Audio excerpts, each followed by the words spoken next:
Kembali lagi di Hot Room kepada Pak Viva Yoga Mauladi, Wakil Ketua Umum PAN. Setuju nggak forum ini dipakai sebagai awal untuk menghapus atau merubah presidensial threshold? Soal presidensial threshold, ya, pada waktu saya menjadi anggota RUU Pansus Pemilu, ya, Partai Amanat Nasional mengusulkan presidensial threshold 0%. Ya. Tapi kemudian di rapat paripurna, Bang Hotman, itu kami kalah suara. Ya. Sekarang diputuskan di Undang-Undang Nomor 7 Tahun 2017, itu presidensial threshold 20. Kalau itu dirubah presidensial threshold, kira-kira partai mana yang bakal menentang? Kami kurang tahu, tapi Analisa Bapak. Kalau kemudian itu menjadi usulan dari mayoritas seluruh partai politik, PAN akan mendukung soal itu. Ya. Karena apa? Dengan presidensial threshold yang 0% atau kecil, itu akan membuka ruang terjadinya kompetisi bagi yang Tunas Muda untuk... sekarang dengan presidensial threshold 20% siapa? Partai mana yang sekarang ini? Sekarang ini? Ini sudah menjadi keputusan politik. Enggak, yang diuntungkan siapa sekarang ini? Ya seluruhnya diuntungkan, gitu. Tapi ada satu hal, Bang Hotman. Dengan tingginya presidensial threshold, itu akan memberikan ruang sempit bagi tumbuhnya tunas-tunas pemimpin bangsa. Kalau kemudian 0%, kalau kemudian 0%, itu seluruh partai politik juga akan berkompetisi. Meskipun 0%, saya yakin tidak seluruh partai politik juga akan memunculkan dari kadernya masing-masing. Karena persoalan Pilpres itu adalah persoalan koalisi. Gitu.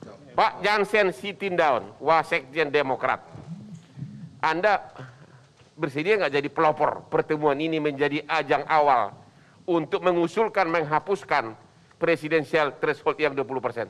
Persis, kalau kemudian kita ingin menarik ini menjadi sedikit ideologis begitu, inilah yang disebut sebagai perjuangan parlementer. Itu dia. Jadi Bang Ferry ini punya 78 kursi, Bang Viva punya 44, Bang Saan punya 59, Pak Mardani punya 50, kami punya 54. Kalau di total tadi saya hitung, kita ini 285 kursi. 285 bagi 575 kursi yang hari ini ada di DPR RI kali 100 itu 49, sekian persen.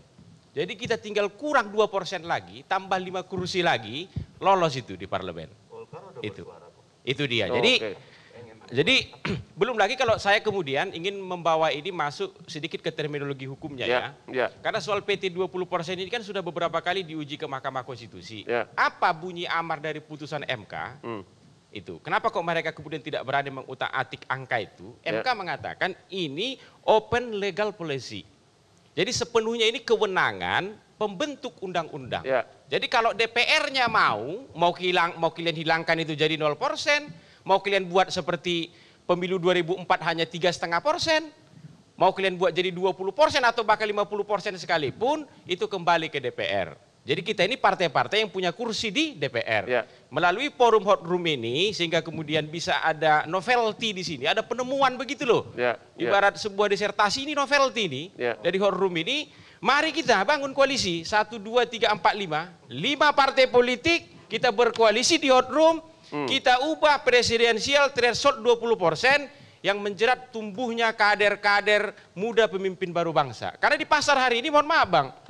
Ada begitu banyak pemain yang klasifikasinya itu saya katakan itu pemain seri A begitu. Ada Ganjar, ada Anies, ada AHY, ada Ridwan Kamil, ada Sandiaga Uno. Ini terpelajar, sekolah, bahasa Inggrisnya bagus-bagus semuanya. Tetapi karena sistem pertandingan yang kita buat sendiri, mereka tidak bisa turun bermain. Yang akhirnya turun bermain nanti, kembali lagi pemain-pemain tua, pemain seri B, seri C begitu. Sedangkan publik ini butuh itu alternatif pemimpin buat mereka. Jadi Anda akan bawa ke partai ini agar segera diusulkan agar dihapus itu presiden threshold. Dari segi Demokrat, saya akan bawa. Oke, sekarang Pak Mardani, setuju atau tidak itu forum Hot Room menjadi awal menghapus presidensial threshold? Setuju. Dari awal dan sampai hari ini PKS tetap teriak revisi Undang-Undang 7 2017.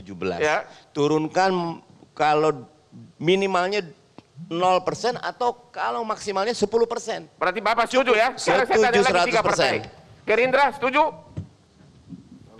Presidensial threshold atau tanya pimpinan dulu? Mau 0% siap, 20% siap, Pak Prabowo, alhamdulillah hasil survei di semua survei tetap tinggi.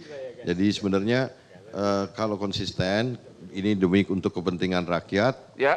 Menurut saya presidensial threshold 0% itu harus. Gerindra setuju, udah 3 nih. Dan tetapi gini, jalannya, kan ada 134 anggota DPD Republik Indonesia.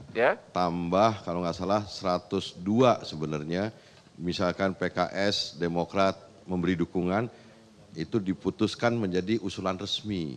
Nah setelah itu tinggal PAN, kita uji, PAN tadi udah setuju, mau apa enggak, Nasdem segala macam, dan satu menit aja. Dan DPR-nya dikepung rakyat itu. Gimana itu, Pak? Insya Allah jadi itu. 1 menit saja. Jadi bisa 0%, ya, bisa juga 3,5%, karena sebelumnya angka ini pernah kita pakai 2004. 5%, yang paling ideal 5%, itu adalah bukan 3,5%, 5%. 3-5. 3% 5% itu suara nasional, 3,5% itu suara kursi di DPR, itu dia. Bisa juga Bang, yang paling ideal nih, angkanya itu sama dengan parliamentary threshold. Jadi kalau partai itu sudah lolos ke parlemen, artinya sudah punya fraksi di DPR RI, masa kemudian dia tidak bisa ngusung calon presiden? Kan ini kan lucu.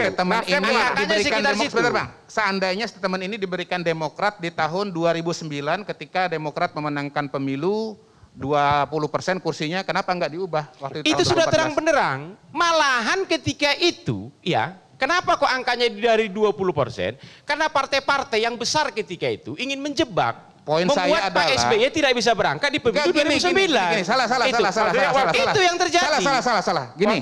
Apa? 2004 waktu dia itu 5%, ya.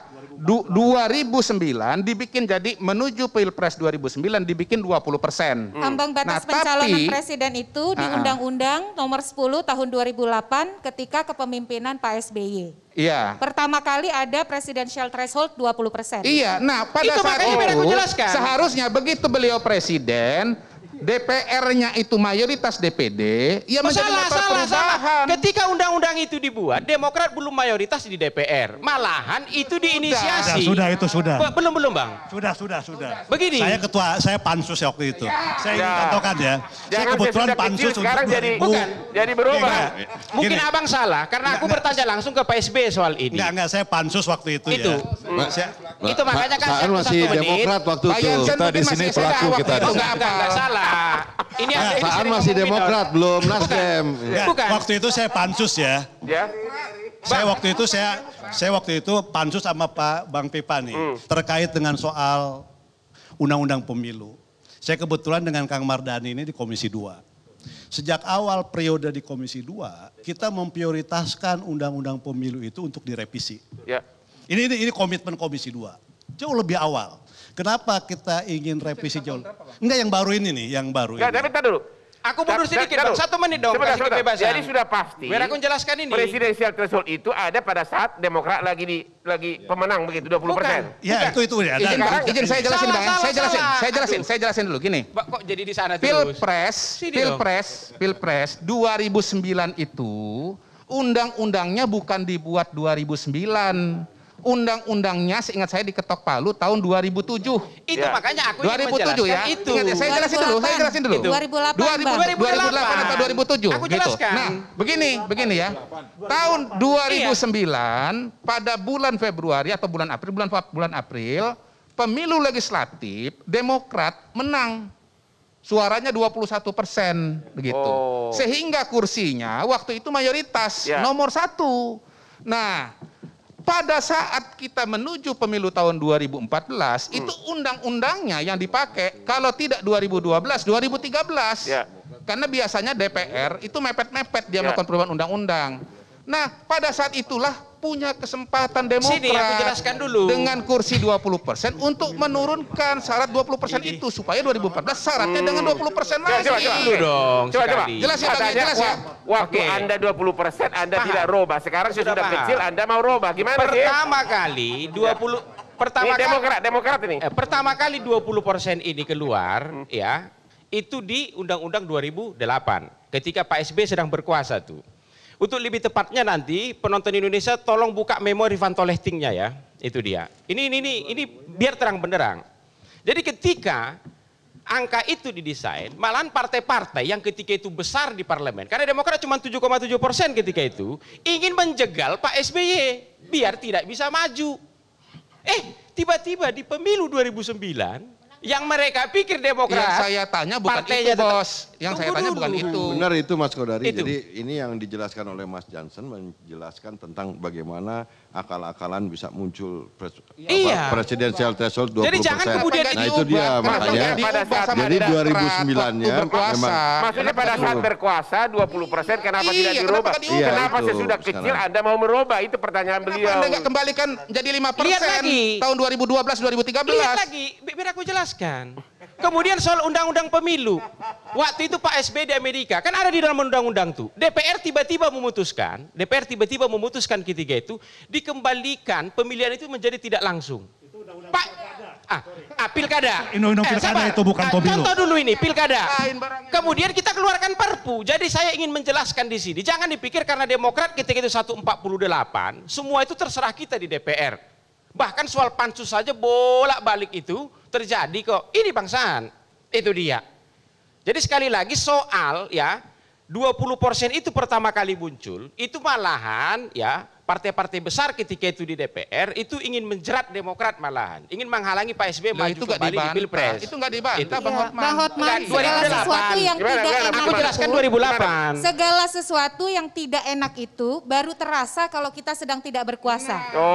Jadi memang itu sebagai sebuah perjalanan sejarah ya Bang. Bukan. Karena undang-undang parlemen. Anda mengatakan sesudah partai dia tidak berkuasa menjadi tidak enak. Bukan, ini nggak ada hubungan dengan itu. Lebih baik sadar daripada tidak sadar sama sekali. Kita lihat ke depan itu sekarang. Makanya ada namanya sejarah hukum. Ini kan yang mulai Pak Kodari. Itu makanya saya ingin menjelaskan 2008 itu ide 20% bukan Demokrat, bukan Pak SBY. Itu clear dulu.